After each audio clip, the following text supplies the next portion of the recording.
ഒരു വല്ലാത്ത നിരാശ. സാധാരണ ആൾക്കാരെ താരം താഴ്ത്തി കാണരുതെന്നുള്ളതാണ് മെയിൻ. നല്ല ഫിലിമായിരുന്നു. ധനുഷും നാഗാർജുന സാറൊക്കെ അടിപൊളിയായിരുന്നു. പ്രതീക്ഷിച്ച് വന്നതിനെക്കാട്ടി അപ്പുറം ഒരു ട്രീറ്റ് ആയിരുന്നു. നല്ലൊരു കഥയാണ്, നല്ല സ്റ്റോറിയാണ്. 3 മണിക്കൂർ 4 മിനിറ്റ് കൊണ്ട് ലാഗ് അടിക്കുമെന്ന് പ്രതീക്ഷിച്ചിരുന്ന പടമാണ്.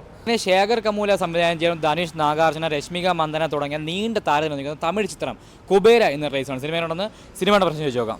നന്നായിരുന്നു, നല്ല ഫിലിമായിരുന്നു. ധനുഷും നാഗാർജുന സാറൊക്കെ അടിപൊളിയായിരുന്നു. രശ്മിക എങ്ങനെ ഉണ്ടായിരുന്നു? എന്തോ രശ്മിക നല്ല ഇതായിരുന്നു. നല്ല നമുക്ക് എന്താ പറയാ, ഇപ്പോഴത്തെ ഒരു സോഷ്യലിന്റെ ഒരു ഇത് മെസ്സേജ് ഉണ്ട് ഇതിൽ. നല്ലൊരു ഫിലിമാണ്.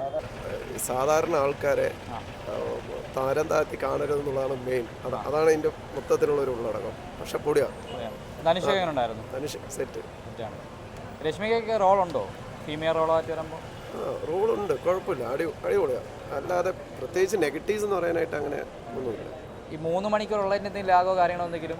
ലാഗ് എന്ന് പറഞ്ഞ പരിപാടി നമ്മൾ ഇരുന്ന് പോകും. അതായത് അടുത്തത് എന്താണെന്ന് ഉള്ള അറിയാൻ വേണ്ടിയുള്ള ആ ഒരു ഇൻട്രസ്റ്റിംഗ് ആണ് സംഭവം. അല്ലാതെ സമയം 3 അല്ല, 3 കൂടുതലുണ്ട്. അതെ അതെ.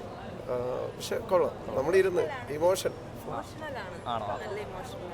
ധനുഷിൻ്റെ ആക്ടിങ് എല്ലാം അടിപൊളിയാ, നല്ല ഇമോഷണലാണ് ഫിലിം. പടം പ്രതീക്ഷിച്ച് വന്നതിനെക്കാട്ടി അപ്പുറം ഒരു ട്രീറ്റ് ആയിരുന്നു.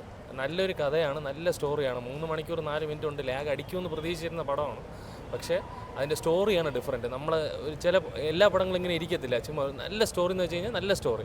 നമ്മുടെ രാജ്യത്ത് ഇപ്പോൾ നടക്കുന്ന ഒരു സ്കാമിനെ കുറിച്ചായാലും അടിപൊളിയ രീതിക്ക് എടുത്തിട്ടുണ്ട്. അതിങ്ങനെ പറയാൻ പറ്റുള്ളൂ. 3 മണിക്കൂർ ലാഗ് ഒന്നുമില്ല.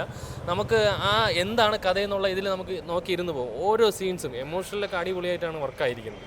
നല്ലൊരു പടം. നാഗാർജുനയ്ക്ക് സ്പേസ് ഉണ്ടോ സിനിമയിൽ? എല്ലാവർക്കും സ്പേസ് ഉണ്ട്. പക്ഷേ ഫസ്റ്റ് സിനിമയുടെ മെയിൻ റോൾ ധനുഷിനാണ്. സെക്കൻഡ് ഹീറോ ആയിട്ട് നാഗാർജുനെ പറയാൻ പറ്റുള്ളൂ. രാഷ്മികയ്ക്ക് അതുപോലത്തെ റോളുണ്ട്. മറ്റേ ബാക്കിയുള്ള ബാക്കിയുള്ള പടത്തിന് പോലെ അലുമ്പൊന്നും ആക്കിയിട്ടില്ല. നല്ല രീതിക്ക് നല്ല റോളാണ് ചെയ്ത്. എല്ലാവരും നല്ല രീതിക്ക് ചെയ്തിട്ടുണ്ട്. കൊള്ളാം. ധനുഷല്ല എവിടെ ഇருக்கு? കുഴപ്പമില്ല. ധനുഷല്ല എങ്ങനെയുണ്ട്? നല്ലൊരു ക്യാരക്ടർ. നാഗാർജുനയും ആക്ഷൻ പടമല്ല, പക്ഷേ ആക്ഷൻ പടമല്ല, പക്ഷെ അതൊരു ഉണ്ട്, കുറച്ച് ആക്ഷൻ ഉണ്ട്. എന്നാലും അത് നാഗാർജുനയാണ്. സ്ലോ പേസ് മൂവിയാണോ ഒരു അങ്ങനെ പോകുന്നതാണോ? Performance based. കുഴപ്പമില്ല.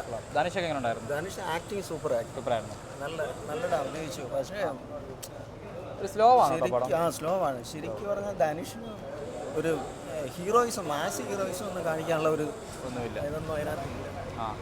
അതുകൊണ്ട് ഒരു വല്ലാത്ത നിരാശ. നല്ല പടം. ധനുഷൊക്കെ നല്ല റോളാണ്. നല്ല സിനിമ, കുടുംബ ചിത്രം. നല്ല കാണാൻ, നല്ല കൊള്ളാം. ലാസ്റ്റൊക്കെ നല്ല അടിപൊളി. ധനുഷ്